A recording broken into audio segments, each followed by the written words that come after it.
अस्सलाम वालेकुम नाज़रीन, आप देख रहे हैं प्रोग्राम दो टोक। मैं हूं किरण नाज़। ट्रंप आएगा, खान को जेल से बाहर लाएगा। पिछले कुछ दिनों से तहरीक इंसाफ के चंद रहनुमाओं की तरफ से इस उम्मीद का इजहार किया जा रहा था कि अमरीकी सदारती इंतखाबात के नतीजे में डोनाल्ड ट्रंप की सदारत की कुर्सी पर वापसी PTI के बानी के लिए उम्मीद की नवीद लागी। और इस हवाले से तहरीक इंसाफ के अमरीका और लंदन में मौजूद रहनुमाओं ने लॉबिंग भी की, ट्रंप की टीम से मुलाकात भी की।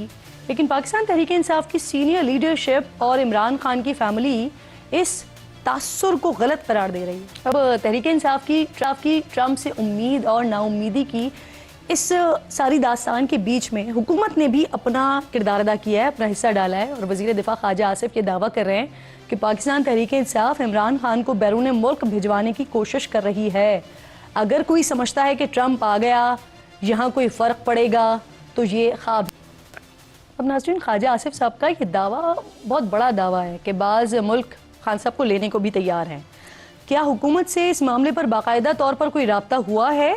ये इंपॉर्टेंट क्वेश्चन है। बहरहाल ट्रंप की जीत से पहले वज़ीर दिफा समझते थे कि ट्रंप के आने से कोई फ़र्क नहीं पड़ेगा, लेकिन ट्रंप के जीतने के बाद वज़ीर दिफा पुर उम्मीद हैं कि अमरीका मुदाखलत नहीं करेगा। ख्वाजा आसिफ ने बयान देने के बाद एक्स पर पोस्ट भी की कि पाकिस्तान माजी में अमरीका को इनकार कर चुका है। अगर सदर ट्रंप ने कॉल की तो ये नहीं होगा कि कॉल आए और बानिए PTI उनके हवाले कर दें। लेकिन वज़ीर आज़म के मुशीर राना सनाउल्लाह साहब समझते हैं कि फ़ोन आ भी सकता है, और अगर ऐसा हुआ तो मौजूदा हुकूमत भी तहरीक इंसाफ वाला बयानिया अपना लेगी। कुछ लोग उम्मीद करके बैठे हुए हैं कि पाकिस्तान के अंदरूनी हालात में कोई वो मुदाखलत करेंगे और किसी को छुड़वाएंगे, किसी को बाहर ले जाएंगे, अपने पास बुला लेंगे। ये सारी कहानियाँ हैं। मैं मुदाखलत कोई एक्सपेक्ट नहीं करता। जब नाज़रीन ट्रंप की जीत पर अमेरिका के बाद पाकिस्तान शायद वो दूसरा मुल्क होगा जहाँ की सियासत में इस पर सबसे ज़्यादा बहस हो रही है। लेकिन हुकूमत हो या अपोजिशन हो, दोनों का रवैया बड़ा गैर संजीदा है। अमेरिका से मुदाखलत की उम्मीद रखने वाले, क्या हम कोई गुलाम है कि नारा लगाने वाले किस मुंह से ये बातें कर रहे हैं? क्या अमेरिका की मुदाखलत भी गुड मुदाखलत और बैड मुदाखलत होगी? फिर दूसरी तरफ हुकूमत है जो पहले ट्रंप के इक़्तिदार से जाते ही उनके खिलाफ बयानात दे रही थी, ट्वीट्स कर रही थी। शायद वो समझते थे कि ट्रंप की सियासत ख़त्म हो चुकी है, लेकिन हम माशाल्लाह इतने समझदार हैं कि ट्रंप के जीतने के बाद एक तरफ उसे मुबारकबादें दे रहे हैं, दूसरी तरफ खुद से ही ऐलानात शुरू कर दिए हैं कि ट्रंप को ऐसा जवाब देंगे और वैसा जवाब देंगे। और ये सिर्फ इम्कानी बुनियादों पर हो रही हैं। क्या अब इस तरह के बयानात से अमेरिका से ताल्लुकात मजबूत बनाने की हम कोशिश कर रहे हैं? इन तमाम मामलात पर बात करने के लिए प्रोग्राम में मेरे इंतहाई मौजूद मेहमान आज साथ मौजूद होंगे। आगाज़ में मुझे सीनियर सियासतदान हैं, साबिक़ वज़ीर इत्तलात हैं, फवाद चौधरी साहब प्रोग्राम में ज्वाइन कर रहे हैं। बहुत शुक्रिया। अस्सलाम वालेकुम फवाद साहब। जी अस्सलाम वालेकुम। वालेकुम अस्सलाम। फवाद साहब, सबसे पहले तो सर ये जो अभी सारा कच्चा चट्ठा जो चल रहा है, ये मैंने बताया PTI की क़यादत की अगर मैं बात करती हूँ तो इस वक्त दो कश्तियों में सवार नज़र आती है। एक तरफ वो हैं जिनका मानना है कि बानी PTI को ट्रंप रिहा करवाएंगे, दूसरी तरफ वो क़यादत है जो कि सवाल उठाती है कि ट्रंप होते कौन हैं, और इस तरफ वाली क़यादत में अलीमा खान साहिबा भी शामिल हैं। तो फवाद साहब, ये स्ट्रैटेजी है, कंफ्यूजन है, पार्टी में तकसीम है, या गेम प्लान है क्या? देखिए किरण, आपने जो अभी एक तवील इंट्रो दिया है और आपने सम अप की हैं चीज़ें, उसमें दो सवाल खड़े होते हैं। पहला सवाल ये है कि क्या प्रेसिडेंट ट्रंप जो हैं वो इमरान खान के बुनियादी हकूक़ के लिए पाकिस्तान को कहेंगे या इंटरवेंशन करेंगे, और दूसरा सवाल ये है कि अगर वो इंटरवेंशन करेंगे तो क्या पाकिस्तान की हुकूमत उस पर अमल करेगी या इनकार कर देगी। ये दो बुनियादी बातें हैं। अब पहली जो बात है, देखें प्रेसिडेंट ट्रंप जो हैं वो, उनके दो तीन चीज़ें आप जहन में हमारी होनी चाहिए। एक तो ये है कि उनका इमरान खान से जो ज़ाती ताल्लुक़ है वो मौजूद है, वो सुपरफिशियल ताल्लुक़ नहीं है। ये नहीं है कि उन्होंने सिर्फ उनको टीवी पे देखा हुआ है या इमरान खान ने सिर्फ उनको टीवी पे देखा हुआ है। अभी भी अगर आप गूगल करें तो आपको जो उनकी पहली बीवी हैं और जो इवानका ट्रंप की वालदा है, इवाना ट्रंप, उनके साथ 80 की दहाई की इमरान खान की तस्वीरें मिल जाएंगी, और आपको उससे अंदाज़ा लगा सकती हैं कि इमरान खान के 80 की दहाई से एक ज़ाती ताल्लुक़ है ट्रंप फैमिली के साथ। और इसीलिए जब इमरान खान अमेरिका में गए थे तो उनका जो इस्तकबाल था वो एक रवायती, जिस तरह पाकिस्तान के अयूब खान या उस दौर में होता था उस तरह का इस्तकबाल, उसके अलावा कभी अमेरिकी सदर ने उस तरह का वामत का मुजाहरा नहीं किया जो इमरान खान के लिए किया था। तो पहली बात तो ये तय है कि इमरान खान के ट्रंप के साथ ताल्लुकात अच्छे हैं। सेकंड ये है कि जो पहली बार पाकिस्तान का जो डायस्पोरा है, जो ओवरसीज़ पाकिस्तानी अमेरिकन पाकिस्तानी हैं, उन्होंने जिस किस्म की वाइब्रेंट कैंपेन की है और पहली बार एक अमेरिकी सदर को इतनी बड़ी पाकिस्तान की सपोर्ट मिली है, वो इससे पहले कभी नहीं मिली। अगर आप अभी भी ब्लूमबर्ग को गूगल करेंगी और आप देखेंगी कि ट्रंप को जो फंडिंग करने वाले लोग हैं उनमें आपको पाकिस्तानी टॉप पे मिलेंगे, जो इससे पहले कभी रिपब्लिकन्स को इस तरह की सपोर्ट जो है पाकिस्तानियों की नहीं मिली। तो उसका भी एक एहसान है। अब तीसरी बात यह है कि जो कांग्रेस है वो लीगल पोजीशन पहले तय कर चुकी है। एक रेजोल्यूशन आई है जो बड़ी भारी मेजॉरिटी से पास हुई और कांग्रेस ने कहा है कि पाकिस्तान में जो ना इलेक्शन सही हुए हैं, ना वहाँ पे इंसानी हकूक़ की कोई कदर की जा रही है, आइन मुअत्तल है और बुनियादी इंसानी हकूक़ जो हैं उसके ऊपर बड़ी कंसर्न का इजहार किया है। यूनाइटेड नेशंस जो है वो इमरान खान के ट्रायल के ऊपर अपनी ऑब्जर्वेशंस दे चुका है और अगर आज आपने देखा हो तो जो मिलिट्री ट्रायल के हवाले से यूनाइटेड नेशंस ने मज़ीद उसके ऊपर आज अपनी प्रेस रिलीज जारी की है। सो एक लीगल पोजीशन तो पहले से क्लियर है। अब बाइडन उस लीगल पोजीशन को दरखौर एतना नहीं समझ रहे थे और उन्होंने पाकिस्तान से ये मामला नहीं उठाए। अब सवाल ये है कि इस बैकग्राउंड में आपको लगता है सर कि ये जो जिस फंडिंग की आप बात कर रहे हैं पाकिस्तानियों की, उन्होंने जो फंडिंग की या जो उन्होंने डोनाल्ड ट्रंप को सपोर्ट किया, तो उसके एहसानमंद होते हुए डोनाल्ड ट्रंप यहाँ इमरान खान के लिए कुछ करेंगे? इसलिए ना देखिए ना कि अगर आपके सपोर्टर्स हैं, मेरे हलके में जो भी लोग मुझे सपोर्ट करेंगे, मेरा जो ग्रुप है जो मुझे सपोर्ट करेगा, मैं डेफिनेटली उनकी बात का रिगार्ड करूंगा और मैं उनके मफादात का ख्याल करूंगा। यही असूल पॉलिटिक्स में लागू होगा अब उनकी जो ट्रंप की कैंपेन है उसके ऊपर भी। सो इसलिए ये तो इसके चांसेस तो ठीक ठाक मौजूद हैं कि ट्रंप जो हैं वो इमरान खान के लिए और पाकिस्तान के अंदर इंसानी हकूक़ के लिए बात कर सकते हैं। नहीं फवाद साहब, अभी हमें ये देखना है यही वो पीटीआई थी सर जब वो मुदाखलत की बात करते थे और एब्सोल्युटली नॉट की बात करते थे, और आज भी पाकिस्तान तहरीक इंसाफ की ही कुछ क़यादत, जिनका मैंने आगाज में बताया भी, वो अभी भी यही कह रहे हैं कि हम एक सॉवरेन कंट्री हैं और ये मुदाखलत नहीं करने देंगे। इनफैक्ट बानी पीटीआई का भी आज इसी तरह का स्टेटमेंट सामने आया। वो कह रहे हैं कि अगर वो बाहर आएंगे तो अदालतों के जरिए आएंगे, इस तरह की किसी भी सिचुएशन की वजह से बाहर नहीं आएंगे। फवाद साहब सही बात है, लेकिन मैं और आप तो तज्जिया कर रहे हैं ना, तो एक जो सॉवरेन कंट्री है उसकी कुछ इंटरनेशनल ऑब्लिगेशंस हैं। इंटरनेशनल ऑब्लिगेशंस में पहला ह्यूमन राइट्स ट्रीटी है जो कायद-ए-आज़म मोहम्मद अली जिन्ना ने साइन की हुई है, कि हुकूमत ने साइन की हुई है। उसके बाद अब और ट्रीटीज़ हैं जो हमने साइन की हुई हैं और उसमें फ्री इलेक्शंस जो हैं वो एक इंटरनेशनल ऑब्लिगेशन है पाकिस्तान के ऊपर। जो फ्री ट्रायल है वो इंटरनेशनल ऑब्लिगेशन है पाकिस्तान के ऊपर, और अगर इसके ऊपर कोई भी मुल्क ये बात करता है तो हमें तो उसका ज़ाहिर शुक्रगुजार होना चाहिए कि वो पाकिस्तान के लोगों के लिए खड़ा हो रहा है, पाकिस्तान के अवाम के हकूक़ के लिए खड़ा हो रहा है। तो इसको तो मैं मुदाखलत नहीं समझता। आखिर हम भी तो मकबूजा कश्मीर के लोगों के लिए, इसराइल के मुसलमान, इसराइल में मुकीम फ़लस्तीनियों के लिए और दुनिया भर में जहाँ पे फंडामेंटल राइट्स की वायलेशन हो रही है, आज की ऑपोजिशन के साथ कोई जुल्म हो रहा है, कोई ज्यादती हो रही है और उस पर इंटरवेंशन अगर बाहर से होनी चाहिए, तो फिर आपसे पहले जब आप हुकूमत में थे और इस वक्त जो कुछ ऑपोजिशन के साथ हो रहा था या उससे पहले जितनी भी ऑपोजिशन थी, तो फिर तो सब में फिर तो आप इसको मुदाखलत को ही जायज करार दे रहे हैं सर। नहीं तो वो मुदाखलत तो होती है ना किरण। मिसाल के तौर के ऊपर अगर आपकी जो ऑब्लिगेशंस हैं इंटरनेशनल ह्यूमन राइट्स की वो अगर आप पूरी नहीं कर पाते तो आपको जो आपके इंटरनेशनल जो आपके पैसा जो आपको मिल रहा है वो उसके साथ मुंसलिक होता है, वो आपको नहीं मिल सकता। और ये हमेशा रही है, ये कोई पाकिस्तान में पहली बार कोई इस किस्म की सूरत हाल तो नहीं है। और आपने ठीक है, अलबत्ता लेवल इस बार जो है वो बिल्कुल मुख्तलिफ है, ज़ाहिर है बहुत ज़्यादा है, तो इसलिए उसकी इंटरवेंशन भी ज़्यादा हो सकती है।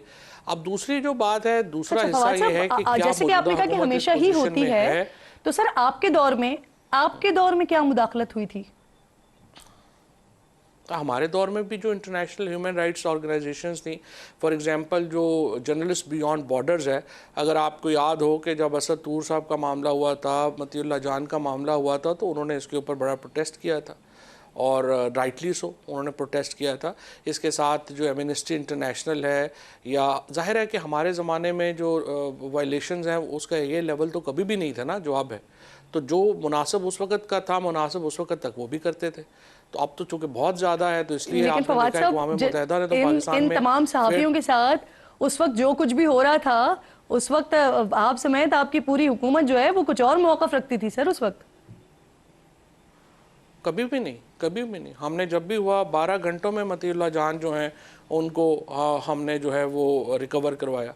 असद तूर के ऊपर मुझे एक अपना बयान दिखा दें जिसमें हमने कहा हो कि ये बिल्कुल सही हुआ है। हमने कभी इसको इनकरेज नहीं किया। अब तो खैर वो इशू ही नहीं ना रह गया, अब तो जिस मर्ज़ी को उठा लें, जो मर्ज़ी कर लें। हमने तो हुकूमत ने बड़ा इसके ऊपर स्ट्रिक्ट स्टांस लिया, और यही वजह है कि हमारे दौर में पाकिस्तान का मीडिया सबसे ज़्यादा आज़ाद था, पाकिस्तान में इंसानी हकूक़ की पोजीशन सबसे ज़्यादा बेहतर थी, और I think we should take proud of that. और दूसरी बात यह है कि इसके बाद जो आगे सिचुएशन है, जो दूसरा सवाल मैं आना चाहता हूँ इससे पहले कि आपका दौर ही था, वो ये था साबिक चेयरमैन पैमरा, हमारे फेलो जर्नलिस्ट अब्सार आलम साहब को गोली लगी थी सर। जी जी जी जी, तो हमने उसकी मजम्मत की थी।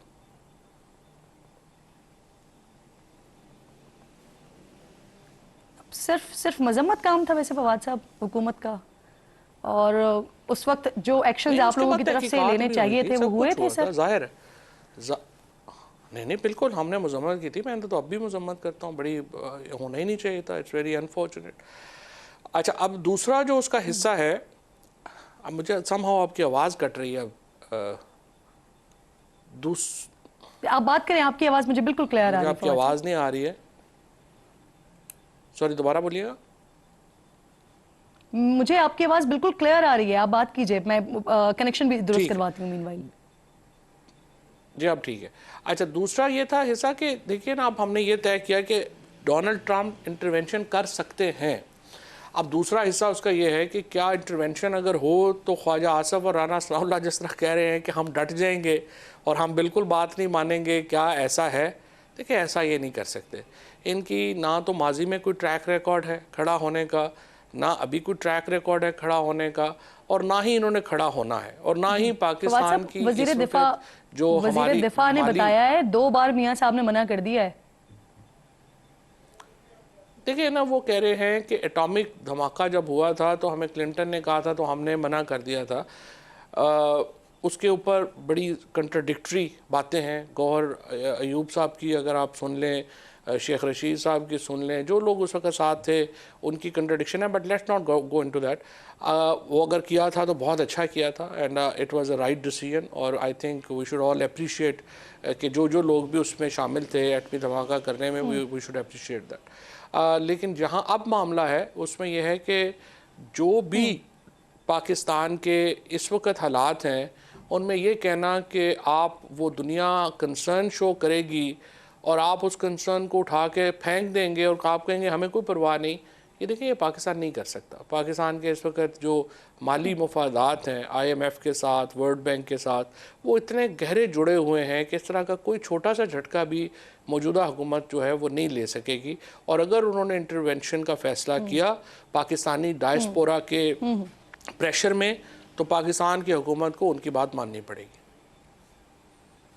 सर, आप कह रहे हैं कि इस वक्त सिचुएशन नहीं है ऐसी। शकील आफरीदी की एक मिसाल ले लेते हैं, पिछले 10 साल से अमेरिका मांग रहा है उनको, लेकिन पीपल्स पार्टी की हुकूमत गुजरी, मुस्लिम लीग नून की हुकूमत गुजरी, आपकी हुकूमत भी आई बीच में, कहीं पर भी हाँ नहीं किया गया, कहीं पर भी सर नहीं झुकाया गया। सर नहीं, शकील आफरीदी के ऊपर तो वो उस तरह की उन्होंने वो सैंक्शंस की भी तो नहीं की ना।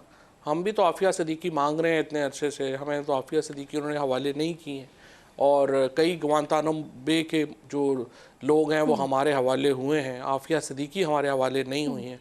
और इसी तरह से शकील आफरीदी कर रहे हैं। शकील आफरीदी हो का ये मामला जो है, ये मामला तो एक टेररिज्म का मामला है और इसका अलहदा इशू है। ये जो मामला है ये तो पॉलिटिकल राइट्स का मामला है, और पॉलिटिकल राइट्स के ऊपर एग्जैक्टली मैं इसी पर ही आ रही थी सर, क्योंकि आपने 2022 से लेकर 2022 से लेकर आज हम 2024 के एंड पे खड़े हुए हैं और यहाँ तक आप लोगों ने एक अपना जो नैरेटिव बिल्ड किया, क्या हम कोई गुलाम हैं। और सर अगर ये इंटरवीन करता है अमेरिका इमरान खान के मामले में, इंटरवेंशन हो जाती है, तो फिर आपको नहीं लगता कि पीटीआई की सियासत या वो जो नैरेटिव आपने बिल्ड किया पिछले 2-2.5 सालों में वो तो खत्म हो जाएगा? फिर उसके बाद क्या कहेंगे आप लोग कि जी हाँ हम गुलाम हैं? क्यों ख़त्म हो जाएगा? आप पाकिस्तानी डायस्पोरा को, ओवरसीज़ पाकिस्तानीज़ को क्यों इतना लुक डाउन अपॉन करती हैं? आपके ख्याल में उनकी कोई हैसियत नहीं है? जो पाकिस्तानी $30 बिलियन हर साल पाकिस्तान भेजते हैं, अगर वो पाकिस्तान के लिए कोई किरदार अदा करते हैं तो I think we all should be indebted to them, we all should be grateful to them कि वो ये रोल अदा कर रहे हैं। आपका ये कहना कि अगर पाकिस्तानी अमेरिकन या ब्रिटिश पाकिस्तानी या यूरोपियन पाकिस्तानी अगर पाकिस्तान के लोगों के फंडामेंटल राइट्स के लिए खड़े होते हैं, फिर फवाद साहब फिर उनको अप्रिशिएट करें ना सर। फिर ये कहना खत्म करें कि क्या अमेरिका हमें डिक्टेट करेगा? फिर ये कहना खत्म करें कि क्या हम कोई गुलाम है? आपकी बात तो कहें कि हाँ जी हम डिक्टेशन लेंगे। अगर यही बात जो है वो इजराइल आपको कहे या मकबूजा कश्मीर के इंडियन गवर्नमेंट जो है ये बात कहती है कि ये मामलात के ऊपर आप ना बात करें, लेकिन देखें ना, इंसानी हकूक़ या फंडामेंटल राइट्स तो यूनिवर्सल हैं। जो यूनिवर्सल राइट्स हैं उनके लिए तो हर शख्स को खड़ा होना चाहिए।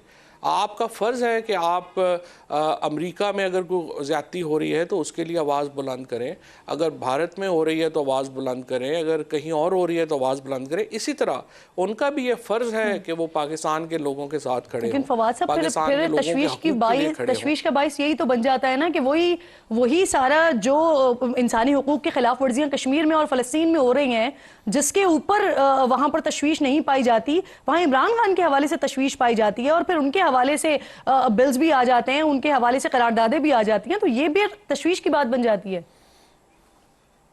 नहीं, कोई तशवीश की बात नहीं है, अपनी अपनी पॉलिटिक्स है। मिसाल के तौर के ऊपर जो पाकिस्तानी डायस्पोरा है उसने वहाँ पे एक बहुत इफ़ेक्टिव कैंपेन बनाई है पाकिस्तान में हकूक़ के लिए, इमरान खान के हकूक़ के लिए। और वही अगर वहाँ पर जो वहाँ का जो लॉबीज़ हैं डिफरेंट, उन्होंने अपनी कैंपेन्स बनाई हैं तो वहाँ की पॉलिटिक्स उसके मुताबिक चल रही है। सो ये तो एक देखिए ना, जो एक पॉलिटिकल रियलिटी है और पॉलिटिकल आइडियलिज्म है उसने कहीं पे कंबाइन होना है। और ये नहीं हो सकता कि आप हर दफ़ा पॉलिटिकल आइडियलिज्म पे चले जाएं और पॉलिटिकल रियलिटीज़ को इग्नोर कर दें। पॉलिटिकल रियलिटी इज़ कि Imran Khan is the most popular Pakistani leader, and political reality is कि पाकिस्तानी जो ओवरसीज़ पाकिस्तानी हैं वो इमरान खान के लिए किसी एक्सटेंट पे भी जाने को तैयार हैं। ये तो हमारी हुकूमत का काम था कि इस चीज़ को रिकग्नाइज़ करती और यहाँ इस नहज पर बात ही नहीं जानी चाहिए थी। आज भी इमरान खान की सियासी हैसियत और अहमियत को तस्लीम करके हमें आगे बढ़ने की ज़रूरत है। हमें तो ज़रूरत है कि पाकिस्तान में टेम्परेचर नीचे लाए जाएं और हम ये जो जुल्म और ज़्यादतियाँ आज भी आप देखें बलूचिस्तान में क्या हो रहा है, पंजाब में जो है जो लोगों को सिटिंग एमएनए को तो बख्शा नहीं जा रहा। तो मुझे आप बताएं दुनिया और इसके ऊपर क्या हमें किस तरह से हमें देखेगी और क्या देखेगी? जाहिर है कि आपने टेम्परेचर नीचे मुझे बताइए और आपने तोशाखाना 2 जी मैं इसी पे ही आ रही थी सर। तोशाखाना 2 केस में बुशरा बीबी की बरियत की दरखास्त पर फैसला महफूज हो गया है, खान साहब की बरियत की दरखास्त पे भी इनफैक्ट फैसला महफूज हो गया है। क्या एक्सपेक्ट कर रहे हैं, क्या लगता है आपको रिलीफ मिल सकता है खान साहब को? क्या ये कौन से केस है? ये तो ऐसे मजाक है ना, ये तो ऐसे ही उन्होंने चूँकि अंदर रखना है क्योंकि मालूम है कि इमरान खान बाहर निकलेगा तो ये हुकूमत फारूक हो जाएगी। तो इस तरह के अहमकाना किस्म के केसेस जो हैं बन रहे हैं जिनका ना सर है ना पैर है कि जी इमरान खान ने वहाँ से उनको घड़ी दी थी किसी ने, तो वो घड़ी जो है वो उन्होंने बेच दी है जी, तो उनकी घड़ी है वो जब बेचें या रखें या एनीवेज जो भी उसकी है असेसमेंट या करना या उसमें करना, ये तो कोई केस ही नहीं है ना। देखें ना, ये सिर्फ अंदर रखने के बहाने हैं। बाकी हर आदमी को पता है कि इमरान खान से पहले करप्शन के स्कैंडल्स क्या थे। ये तो देखें ना, this is another matter of proud for PTI government कि एक कैबिनेट मिनिस्टर के ऊपर, एक इमरान खान के ऊपर आप जो है वो करप्शन का केस नहीं बना सके। पाकिस्तान की 75 साल तारीख में ऐसी कोई काबीना आपको मिली है, ऐसा कोई आपको हुकूमत मिली है कि जिसके ऊपर आप करप्शन का 1 रुपए का केस नहीं बना सकते? सही। अच्छा, अब फवाद साहब मुझे ये भी बताइए कि बानिया पीटीआई से जब मुलाकात होती है जेल में सहाफ़ियों की, वो मुलाकातें खान साहब के अपने ट्विटर हैंडल से उनमें जो गुफ्तगू होती है वो शेयर होती है, लेकिन जो सहाफ़ी वहाँ पर मौजूद होते हैं वो ये बताते हैं कि जो कुछ ट्विटर हैंडल के ऊपर शेयर किया गया, एक्स पर शेयर किया गया, उस तरह की तो कोई बात ही नहीं हुई थी। तो पहले भी कई बार सोशल मीडिया की वजह से जो है ना मसला खड़ा हो चुका है। कहीं ऐसा तो नहीं है जो बाहर बैठे लोग हैं वो अपने तय ही चीजें शेयर कर देते हैं, क़यादत को भी एतमाद में नहीं लेते या क़यादत को भी इसका इल्म नहीं होता? ये होता क्या है? मिस कोऑर्डिनेशन है, क्या है ये? वेल मैं तो चूँकि कभी इस तरह से जो रिसेंट हियरिंग्स हैं उनमें कभी गया नहीं, तो मुझे मालूम नहीं कि क्या सेटअप है और कैसे जो है वो आता है, क्या होता है। बट आई अंडरस्टैंड आपकी बात भी हो सकती है, कई बाहर लोग बैठे हैं वो अपना नैरेटिव भी उसमें डाल सकते हैं, कुछ भी चीज़ें हो सकती हैं। ज़ाहिर है जब आप इसका आइडियल तरीका तो ये है कि इमरान खान की हेयरिंग ओपन होनी चाहिए थी। आप बताइए कि कभी आपने देखा है कि एक क्लोज डोर हेयरिंग्स आप कर रहे हैं मुल्क के सबसे बड़े लीडर की, तो आप उनकी जो हेयरिंग है वो तो लाइव लोगों को दिखानी चाहिए। अगर सुप्रीम कोर्ट की हेयरिंग लाइव हो सकती है तो इमरान खान की हेयरिंग क्यों नहीं लाइव हो सकती? ये हेयरिंग लाइव होनी चाहिए ताकि लोगों को पता चले कि उनके खिलाफ केस क्या है, उनके खिलाफ एविडेंस क्या है। सॉरी, कल क्या लग रहा है आपको? सवाबी में जलसा करने जा रही है पीटीआई और मुमकिन तौर पर अगले लाहे अमल का ऐलान होगा। क्या हो सकता है? क्या दोबारा इस्लामाबाद की तरफ मार्च किया जाएगा या इस बार कोई नई स्ट्रैटेजी अपनाई जा सकती है पीटीआई की तरफ से? मुझे कुछ ज़्यादा इल्म नहीं है कि क्या स्ट्रेटजी है या क्या वो उसके ऊपर जो है वो ऐलान कर सकते हैं। बट मेरे नज़र के अंदर पीटीआई को पहले अलाइंस बनाना चाहिए। ये बहुत अहम है। आप अकेले नज़र आ रहे हैं इस सारे सियासी मैदान में, जो कि नहीं होना चाहिए। एंड आई थिंक ये बहुत अहम है कि पीटीआई जो है वो एक अलाइंस बना के चले और लोगों को मालूम हो कि ये सारी अपोजिशन पार्टीज़ जो हैं वो इधर इकट्ठी हैं और एक मुश्तरका हिकमत अमली के तहत आगे बढ़ रही हैं। अकेला जो होती है अपोजिशन करना वो कोई इफेक्टिव उस तरह से पाकिस्तान की हिस्ट्री में रही नहीं है। सो इवन आपने देखा कि जब भी नवाज शरीफ भी थी आपसे रिलेटेड भी मैं जानना चाह रही थी, आपकी मौजूदगी का फायदा उठाते हुए फैसल चौधरी साहब से इनफैक्ट पिछले दिनों प्रोग्राम में मौजूद थे, तो उनसे भी मैंने ये बात पूछी थी। ये बताइए कि वो तो दरखास्त लगा के खान साहब से मुलाकात के लिए चले जाते हैं, आप क्यों नहीं मुलाकात करें खान साहब से? मुझे तो मैसेज दिया था काफ़ी 2-3 लोगों ने कि जी वो खान साहब ने कहा है कि मैं खुद ही बुलाऊंगा और उसी वक्त जो है वो आएंगे, तो जब बुलाएंगे चले जाएंगे, कोई जल्दी तो है नहीं। तो बाकी हम तो हाज़िर हैं, जब बुलाएंगे इंशाल्लाह चले जाएंगे। और जिस वजह से फैसल चौधरी साहब को कमेटी से निकाल दिया गया, आपके खिलाफ भी बयानात दिए गए थे, तो कुछ बता सके हैं? आपको कुछ पूछा है आपने फैसल चौधरी साहब से कि क्या बयानात उन्होंने दिए थे और खान साहब ने उनको क्या जवाब दिया था? मैंने कोई बयान नहीं दिया था, बस उनको थोड़ा जो है कुछ इनकी कोई लीगल कमेटी वगैरह के इश्यूज जो थे वो हो गए, वो रिजॉल्व हो गए। देखिए फैसल 2015 से ये केसेस कर रहे हैं, अब तक देखिए 9 मई के बाद भी आप देखें तो 550 से ज़्यादा केस जो हैं वो फैसल ने किए हैं और बिल्कुल फ्री ऑफ कॉस्ट किए हैं और अपने पैसे लगा के किए हैं। तो ज़ाहिर है खान साहब को भी पता है कि उसकी क्या कंट्रीब्यूशन है पीटीआई के लिए और वो उसको समझते हैं। बाकी सब लोग तो अभी आए हैं ना, इतने पुराने लोग तो बड़े कम हैं। तो ये ज़ाहिर फैसल तो बहुत तवील अरसे से उनके सारे मुकदमे और हर चीज़ कर रहा है। ठीक, बहुत बहुत शुक्रिया आपका। फवाद चौधरी साथ मौजूद थे, हम गुफ्तगू कर रहे थे 26वीं आईनी तरमीम के हवाले से। नाज़रीन, कुछ दरखास्तें चली गई हैं चैलेंज करने के लिए। अब सेनेटर कामरान मुर्तज़ा साहब जमीयत उलमा इस्लाम से जिनका ताल्लुक बड़े पेश रहे हैं इस तमाम मामलात में, इस हवाले से और पीटीआई के हवाले से और दीगर मामलात पर कामरान मुर्तज़ा साहब ब्रेक के बाद साथ मौजूद होंगे। साथ रहिए।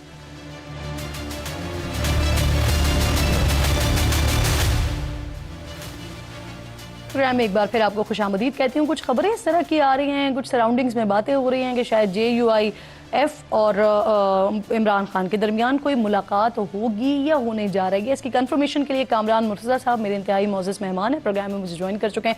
बहुत शुक्रिया। अस्सलाम वालेकुम कामरान साहब, सबसे पहले यही बता दीजिए सर कि क्या कोई मुलाकात वगैरह होने जा रही है, और नाम भी आप ही का इनफैक्ट लिया जा रहा है, तो अगर ये मुलाकात हो रही है तो इसका एजेंडा क्या होगा सर?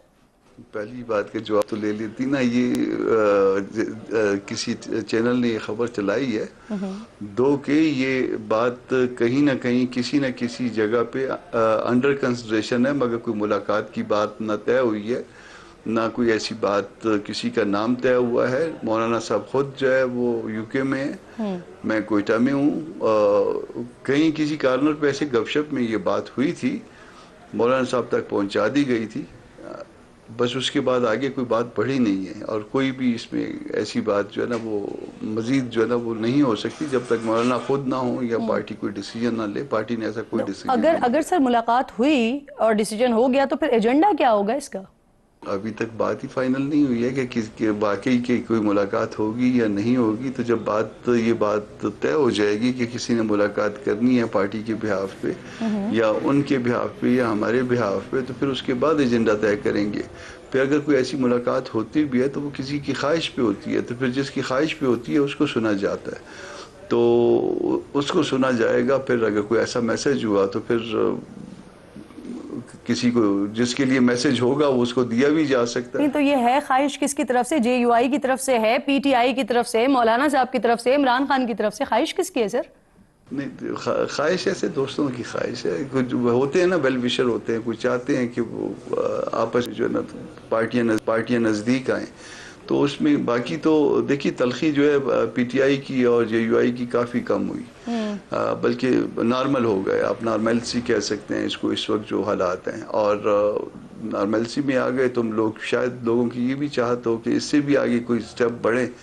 तो ये बात कहीं पे हुई होगी, फिर जहाँ पे हुई होगी लीडरशिप तक पहुंचा दी गई होगी, मगर लीडरशिप ने कोई इस पे डिसीजन नहीं किया। और सर अभी 3 दिन पहले जो पीटीआई और जेयूआई के वफूद की मुलाकात हुई है उसके बाद पीटीआई की तरफ से ये दावा सामने आया है कि मौलाना साहब इमरान खान की रिहाई का मुतालबा कर रहे हैं। तो क्या मौलाना पसे पर्दा कोई किरदार अदा कर रहे हैं क्या?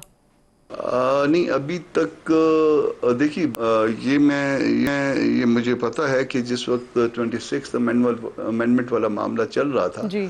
तो मौलाना ने मुलाकातों में यानी पीटीआई की इमरान खान साहब से मुलाकातों में यकीनन किरदार अदा किया था और बड़ी शद्दोमत से किरदार अदा किया था ताकि वो इंस्ट्रक्शंस ले सकें, उनसे बात कर सकें। और उसकी वजह से भी जो है ना वो हमने भी मामलात को डिले किया था मज़ीद 1 आध दिन, ताकि वो इत्मीनान के साथ अपना जो है ना वो मामला जो है वो तय कर सकें इंस्ट्रक्शंस लेने के बाद। किरदार अदा करने की बात अभी तक प्री मैच्योर मौलाना ने ऐसा कोई फैसला नहीं किया। सर थोड़ा इंटरनेशनली जो इस वक्त चीज़ें चल रही हैं और उसकी वजह से जो इम्पैक्ट पाकिस्तान में हो रहा है उस पर भी बात कर लेती हूँ आपसे। अब ट्रंप की जीत के बाद यहाँ पर बड़ी सियासत में हलचल मची हुई है। पीटीआई की तरफ से तो चलें समझ आता है उनकी तरफ से जो बयानबाजी हो रही है, लेकिन हुकूमत जिस तरह से बढ़ चढ़कर इसमें हिस्सा ले रही है, इसकी क्या वजह समझ आती है आपको?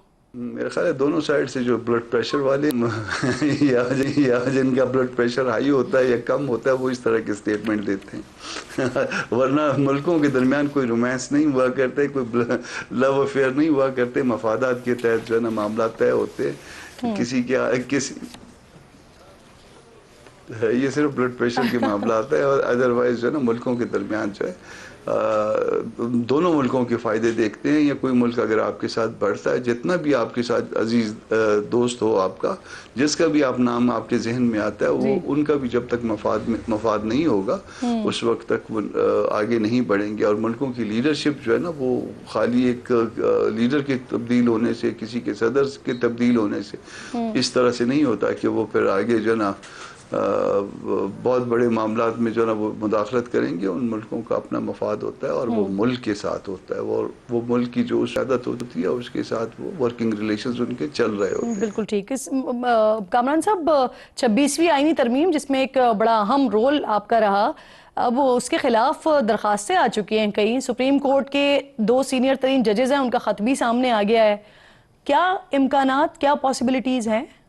देखिए इसमें सबसे पहले जो है सारे जजों को मिलके बैठना चाहिए, क्योंकि इस अमेंडमेंट में जो बहुत सारे मामलात हैं वो एक ऐसे स्टेक होल्डर के हैं जिसके बारे में फ़ैसला करते हुए उससे नहीं पूछा गया कि उसकी क्या ज़रूरियात हैं, उनको क्या प्रॉब्लम है, उनकी क्या तंगियाँ हैं, क्या उनकी खुशियाँ हैं, क्या उनके गम हैं। इसके बगैर जो ना ये सारे मामलात जो है ना तय किए गए हैं। दो कि ये मुतालबा जो है कई दफ़ा हमारे पार्ट पे हुआ कि स्टेक होल्डर से भी पूछ लें कि उसको क्या प्रॉब्लम है, तो नहीं पूछा गया। अब जब कोई चीज़ किसी के बारे में तय हो जाती है और एक इख्तियार उनके पास बहरहाल है, बावजूद इसके कि आर्टिकल 239 सब आर्टिकल 5 जो है दस्तूर में मौजूद है कि उस कॉन्स्टिट्यूशन अमेंडमेंट को जो है नहीं कोई कोर्ट क्वेश्चन कर सकती, मगर स्टिल जो है बहुत सारी ऐसी थ्योरियाँ हैं कि जिनकी बुनियाद पे कोर्ट उनको क्वेश्चन कर भी सकती है। तो ये जजेस इकट्ठे बैठ जाएं, सारे के सारे जितने जजेस हैं आपस में बैठ के डिसीजन लें। वैसे भी इनको अल्टीमेटली पाकिस्तान के लिए इकट्ठे मिल के चलना है, ना कि एक दाएं जा रहा है, एक बाएं जा रहा है, एक सामने जा रहा है, एक पीछे जा रहा है। और ये बैठ के इस बारे में फैसले लें, ये कौम को इस मखमसे से निकालें कि कौन सुनेगा कौन नहीं सुनेगा, कितने लोग होंगे कितने नहीं होंगे।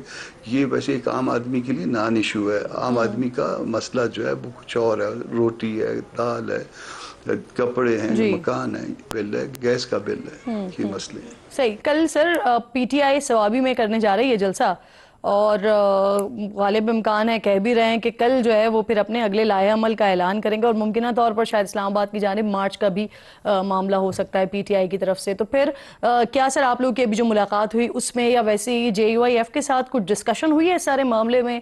अगर पीटीआई आपसे मदद मांगती है तो क्या आप साथ होंगे, सपोर्ट करेंगे इन्हें?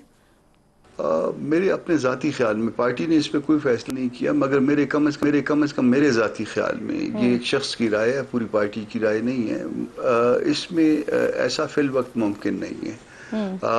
उनका जलसा आज यहाँ कोयटा में, मैं कोयटा में हूँ, और उनका जलसा आज कोयटा में भी था। उसमें जो खबरें हैं उसमें पीटीआई के लोग भी जो है ज़ख्मी हुए हैं, उसमें पुलिस वाले भी ज़ख्मी हुए हैं। कोई आपस में इनकी तल्लुका, कोई हालात कशीदा थे। हॉकी ग्राउंड में यहाँ जलसा था, तो यहाँ पे तो हालात ही हैं, मगर इन हालात को मज़ीद ख़राब होने से भी बचाया जाए। और अगर कोई ऐसी आगे बढ़ने का फ़ैसला किया गया है तो कोई पार्टी मेरा ख्याल है अकेले परवाज़ न करे। वैसे पीटीआई के दोस्त जो है वो फ़ैसला अकेले कर लेते हैं और फिर उसके बाद जो है वो फिर इधर उधर दाएं बाएं देखते रहते हैं। उनमें आप अपोजिशन की जमातों को भी साथ लेके चलने का शायद फैसला करने की कुव्वत नहीं है कि उनसे भी पूछ लेते हैं, उनसे भी करते हैं, ये भी नहीं कर पाते। एग्जैक्टली। फवाद चौधरी साहब भी यही बात कर रहे थे कि अगर आपने ऑपोजिशन में निकलना है तो फिर अगर ऑपोजिशन की जमातें मिलकर निकलती हैं तो उसका कोई इम्पैक्ट भी होता है, वरना अकेले शायद नताइज वो नहीं आते जो आप हासिल करना चाहते हैं। बहुत बहुत शुक्रिया कामरान मुर्तज़ा साहब, प्रोग्राम में साथ मौजूद थे। प्रोग्राम के इस हिस्से में सुहेल रशीद साहब नुमाइंदा समा है, मुझे ज्वाइन कर चुके हैं प्रोग्राम में। मैं आपके शुक्रगुजार हूँ सुहेल, क्योंकि जजेस काउंसिल का, जुडिशल काउंसिल का एलामिया सामने आया है और इस एलामिया में 10 जजेस के खिलाफ शिकायत पर गौर किया गया है, लेकिन उनके खिलाफ सबूत नाकाफी थे। एलामिया में जजेस के नाम नहीं बताए गए हैं। तो क्या मालूम हो सका है कौन से जजेस से? साथ ही एलामिया में गलत शिकायत करने वालों के खिलाफ कार्रवाई की भी बात की गई है, तो मुमकिन तौर पर कार्रवाई क्या हो सकती है, जरा ये भी बताइए। देखें, आज जो एलामिया सामने आया सुप्रीम जुडिशल काउंसिल का, इसमें ये तो वाजे कर दिया गया है कि 10 जजेस के खिलाफ शिकायत थी जिनका जायजा लिया गया और उन शिकायत में कुछ ऐसा ठोस मवाद मौजूद नहीं था, शवायद नहीं थे, नापायदार थी, इसलिए उनको खारिज किया गया है। लेकिन जजिस का नाम जाहिर नहीं किया गया एलामिया में, और ये एहतियात बरती जाती है ख़ासकर ऐसे में कि जब शिकायत हों भी ऐसी जिनमें कोई दम ना हो तो फिर उन जजिस के नाम नहीं लिए जाते। लेकिन अगर हम बात करें सुप्रीम कोर्ट और हाई कोर्ट्स के, कई ऐसे जजेस हैं जिनके खिलाफ कुछ न कुछ शिकायत दायर होती है। कई बार तो ऐसा होता है कि कोई ऐसा शख्स जो किसी फैसले से एग्रीव्ड होता है वो भी शिकायत लेकर आ जाता है और उसकी जानिब से शिकायत दर्ज कर दी जाती है, और सिर्फ उसमें ऐसे पॉइंट्स उठाए जाते हैं जी कि इसने जो फलां फैसला दिया है उसमें फलां चीज़ जो है वो आइन और कानून के मुताबिक नहीं, लिहाजा इसको जज नहीं रहना चाहिए। तो इस तरह की जो शिकायत होती है वो सुप्रीम जुडिशल काउंसिल अमूमन सरसरी जायजे के बाद ही खारिज कर देती है। और साथ ही जो वार्न किया गया, जो तंबीह की गई है कि आइंदा अगर कोई ऐसी शिकायत लाया तो उसके खिलाफ कार्रवाई भी होगी, ये एक वार्निंग पैगाम होता है। हम देखते हैं जब ये सुप्रीम जुडिशल काउंसिल का इजलास होता है, साबिक चीफ जस्टिस काजी फाइज साहब जब उनका दौर शुरू हुआ तो उन्होंने भी इजलास बुलाए और पहले उन्होंने काफ़ी जजेस के खिलाफ शिकायत खारिज की और उनके दौर में कुछ शिकायत पर कार्रवाई हुई भी।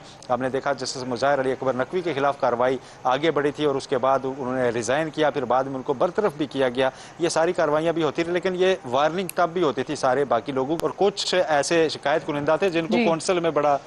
अच्छा सुहेल, ये इजलास में आइन का आर्टिकल है 209(8), इस पर भी गौर किया गया है और कोड ऑफ कंडक्ट के हवाले से मजीद मुशावरत और मुशावरत में मजीद वसअत की बात की गई है। लिखा गया है कि कोड का इतलाक जजेस के अलावा दीगर इदारों के सरबराहान पर भी होता है। ये क्या मामला है? देखें, ये बड़ा अहम मामला है। सबसे पहले तो ये इस्लामाबाद हाईकोर्ट के जो छह जजेस का खत था, इसको ओपन कोर्ट में सुना जा रहा था। सो मोटो मौजूद था, साबिक चीफ जस्टिस काजी फाइजा ने जो लिया था, और उस पर कार्रवाई होती भी रही। ओपन कोर्ट में कुछ समातें हुई, फिर दोबारा ये केस लग नहीं सका था। लेकिन चूंकि इस्लामाबाद हाईकोर्ट के उन 6 जजेस ने जो खत लिखा था वो एड्रेस सुप्रीम जुडिशल काउंसिल के सरबराह को किया गया था, तो आज पहली बार ये मुनासिब और मुतलका फोरम पर यह मामला अब टेकअप हो गया है। और कोड ऑफ कंडक्ट की जो बात आपने पूछी, कोड ऑफ कंडक्ट में ये बात जजेस ने ही पूछ रखी थी कि जब हमें कोई बैरूनी दबाव का सामना हो, कोई ऐसी इंटरवेंशन हो, तो हम उसको रिस्पॉन्ड कैसे करें, हमारा बतौर जज रद्द अमल क्या होना चाहिए, हमें कोड ऑफ कंडक्ट कुछ वजह करके बता दें। तो वो कोड ऑफ कंडक्ट बनाया जाना है। चूंकि मदाखलत बाकी एग्जेक्टिव इदारों की जानिब से उसमें अलेज की गई थी, इल्ज़ाम लगाया गया था कि वो कर रहे हैं, तो इस हवाले से ही आज के एलामिया में ये लिखा गया है कि मदाखलत से मुतल्लिक ये जो कोड ऑफ कंडक्ट है, फिर ये मुख्तलिफ इदारों पर इसका इतलाक होगा अगर कोई भी कार्रवाई आगे बढ़ती है। इसलिए इसकी मुशावरत जो है मजीद वसी की जाएगी, मजीद मुशावरत की जाएगी, और जो आइंदा इजलास होगा उसमें दोबारा ये मामला ज़ेरे गौर लाया जाएगा कि इससे कैसे निपटा जाए, कैसे आगे बढ़ा जाए, और कम अज़ कम एक ऐसा लाएमल जरूर अपनाया जाए, या कोड ऑफ कंडक्ट में अगर कोई तरमीम करनी है, कोई नई शिक डालनी है, ताकि जजेस को क्लैरिटी हो कि अगर आइंदा कभी कोई मुदाखलत या किसी दबाव का सामना होता है, बैरूनी दबाव का, तो उस पर उनका रद्द अमल क्या होना चाहिए, एक जज के तौर पर उनको कैसे रिस्पॉन्ड करना है, क्या उन्होंने तौहीन अदालत की कार्रवाई शुरू करनी है या किसी और फोरम पर आगाह करना है, ये सारा कोड ऑफ कंडक्ट है जिसको वजह किया जाना है। इसी मुतालिक आज के एलामिया में इशारा किया गया है, लेकिन अहम बात यह है कि इसको अब सुप्रीम जुडिशल टेकअप कर लिया है और आइंदा इजलास में भी इस पर गौर किया जाना है। अच्छा, ये जो 6 जजेस का मामला है, उनके खत का मामला है, ये काजी फाइजा साहब के दौर में आया, फिर उसके बाद चीफ जस्टिस साहब ने फुल कोर्ट मीटिंग भी बुलाई, वजीर आजम साहब से भी इस हवाले से मामलात पर मुशावरत हुई, फिर उसके बाद इस मामले को टेकअप किया गया था, तो फिर अब दोबारा क्यों? देखें, उस वक्त ये मामला टेकअप हुआ था, लेकिन उस वक्त जुडिशल साइड पे हुआ था, ओपन कोर्ट में हुआ था। पहले तो इस पर कमीशन बनाने की बात की गई थी, लेकिन हमने देखा कि कमीशन सरबराह ने माजरत कर ली, जिसके बाद सुप्रीम कोर्ट को सो मोटो लेना पड़ा और फिर ये ओपन कोर्ट में केस लग गया। इसमें नोटिस वगैरह हुए, इस पर 1-2 समातें भी हुई और ओपन कोर्ट में ये मामला सुना गया। सुप्रीम जुडिशल काउंसिल में ये टेकअप नहीं हुआ था। सुप्रीम जुडिशल काउंसिल एक अलग आईनी फोरम है जिसमें जजेस के खिलाफ कोड ऑफ कंडक्ट की शिकायत भी आती है और जजेस के जो मामला हैं उनको देखा जाता है कि कैसे उनको आगे चलाया जाए। तो ये खत लिखा तब सुप्रीम जुडिशल काउंसिल के सरबराह को ही किया था। उस फोरम पर आज ये पहली बार बाज़ाब्ता तौर पर टेकअप हुआ है। इससे पहले इस पर कमीशन, इंक्वायरी कमीशन बनाने की एक कोशिश, जब वज़ीर आज़म से मुलाकात हुई साबिक चीफ जस्टिस की, तो कमीशन तश्कील दिया गया, वफाकी हुकूमत पर छोड़ा गया था, उन्होंने कमीशन बनाया, फिर कमीशन काम नहीं कर सका, उस पर माजरत की गई और फिर कमीशन के जो सरबराह नामजद किए गए थे साबिक चीफ जस्टिस, उन्होंने भी हुकूमत को यह कहा कि यह मामला दरअसल ऐसा नहीं है कि इसके ऊपर इंक्वायरी से महज आगे बढ़ा जा सके। उसके बाद ये फिर सो मोटो में आ गया था। वो केस अभी भी ज़ेरे इल्तवा है अलग सुप्रीम कोर्ट ऑफ पाकिस्तान में। सुप्रीम कोर्ट जो है इस सारे मामले को देख रही है, वो कोड ऑफ कंडक्ट की हद तक देख रही है। अच्छा सुहेल, जजेस के खत पर कोड ऑफ कंडक्ट पर मजीद मुशावरत की बात की गई है, तो क्या फिर इसमें दीगर जजेस को भी इंक्लूड किया जा सकता है? देखें, दीगर जजेस से मुशावरत हो सकती है, वकला हो सकती है, मुशावरत फिर तमाम स्टेक होल्डर्स से होती है, फिर एग्जीक्यूटिव से भी मुशावरत इसमें की जा सकती है, हुकूमत से की जा सकती है कि सारे मामले को रोका कैसे जाए। एक तो इसका सदेबाब करना है, दूसरा मुस्तकबिल के लिए लाएअमल जो है वो भी अपनाना है। इसमें ये सारी चीज़ें शामिल हैं। कोड ऑफ कंडक्ट की जब हम बात करते हैं तो उसमें यही होता है कि जजेस को उसमें बताया जाएगा कि अगर ऐसी किसी चीज़ का आपको सामना होगा तो कोड ऑफ कंडक्ट में उनसे मुतल्लिक क्या होगा, उस पर वो रिस्पॉन्डेंगे। इसमें कोड ऑफ कंडक्ट का मामला सिर्फ इस हद तक होता है। सही, बहुत बहुत शुक्रिया आपका। सुहेल रशीद प्रोग्राम में साथ मौजूद थे। अहम मामलात कोड ऑफ कंडक्ट के हवाले से, ख़त के हवाले से, 6 जज के जो ख़त है उसके हवाले से बता रहे थे। प्रोग्राम के आखिर में अपने सबसे फेवरेट टॉपिक की जानिब बढ़ूंगी। मेलबर्न के हारे एडिलेड में ऐसे झपटे कि कैंगरूज के छक्के छुड़वा दिए हैं। बॉलिंग एंड पर हारिस रऊफ की शानदार बॉलिंग के साथ 5 विकेट्स और बैटिंग लाइन पर साइम अयूब की लाठी चार्ज हाफ सेंचुरी ने ग्रीन शर्ट्स को ऑस्ट्रेलिया के खिलाफ उन्हीं के घर में 9 विकेट से एकतरफा शिकस्त उनके हिस्से में आई और जीत हमारे हिस्से में आई। यूं 3 वनडे मैचेस की सीरीज 1-1 से बराबर हो गई। अब फैसला कुन मार्का 2 दिन बाद 10 नवंबर को पोर्ट में होगा। एडिलेड के तारीखी ग्राउंड पर आज की जीत पाकिस्तान क्रिकेट टीम की इस मैदान पर 28 साल बाद पहली वनडे फतह है। साथ ही कप्तान मोहम्मद रिजवान ने एक मैच में सबसे ज्यादा 6 कैचेस का रिकॉर्ड बराबर कर दिया है।